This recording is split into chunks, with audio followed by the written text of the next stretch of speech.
নির্বাচন নিয়ে অনিশ্চয়তার মধ্যে নতুন বিতর্ক জাতীয় নির্বাচনের পদ্ধতি নিয়ে পাল্টাপাল্টি অবস্থান নিয়েছে রাজনৈতিক দলগুলো। এরই মধ্যে কেউ কেউ সতর্ক করে দিয়ে বলছেন পিআর পদ্ধতির সুযোগে আওয়ামী লীগ নিজেদের পুনর্বাসনের চেষ্টা করতে পারে। বিএনপি এবং এর মিত্র কিছু দল সংসদীয় আসনে সরাসরি ভোটের বিদ্যমান ব্যবস্থার পক্ষেই রয়েছে।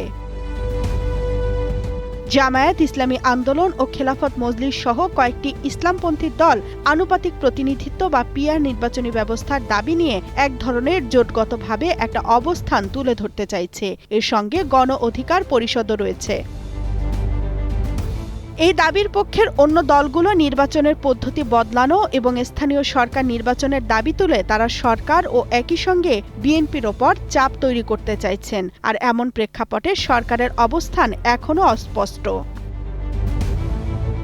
বসুন্ধরা ডায়াপেন্ট এখন আরো উন্নত। এই হট এয়ার থ্রো টপশিট দ্রুত শোষণ করে সোনামণিকে দেয় কোমল অনুভূতি। সাবেক সাংসদ গোলাম মাওলা রনি বলেছেন, জুলাই বিপ্লব ভণ্ডুল করার চক্রান্ত করে সর্বশক্তি নিয়ে মাঠে নামছে আওয়ামী লীগ।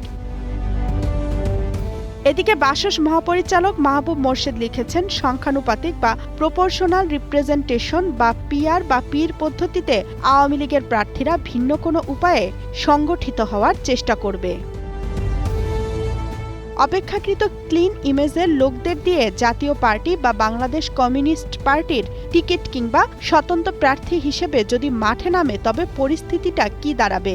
এ পদ্ধতি চালু হলে সরকার গঠনের সিদ্ধান্ত চলে যাবে ছুপা আওয়ামীপন্থীদের হাতে।